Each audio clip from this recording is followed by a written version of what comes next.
السلام علیکم ورحمۃ اللہ وبرکاتہ۔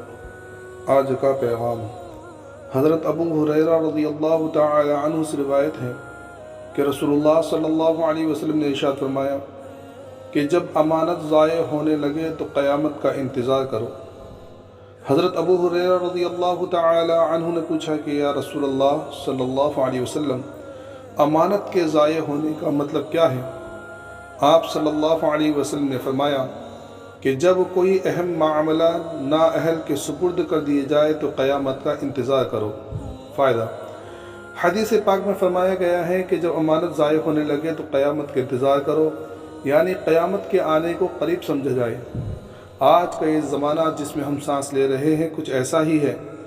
امانت میں خیانت کرنا اور اس کی حفاظت میں لاپرواہی سے کام لینا لوگوں کی عادت سی ہو گئی ہے۔ 100 میں سے 2 آدمی ایسے ملیں گے، یعنی 2% لوگ ایسے ملیں گے جو امانت کی حفاظت کرنے والے ہوں گے اور لوگوں کی امانتوں کو وقت پر پورا ہونے یا واپس لینے کے وقت پورے طور پر ادا کر دیتے ہوں۔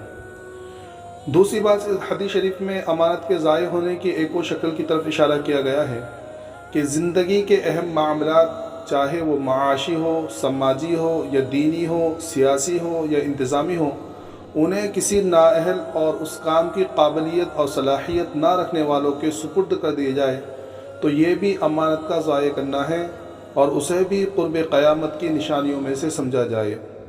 اللہ تبارک و تعالی ہم تمام کو عمل کرنے کی توفیق عطا فرمائے، آمین۔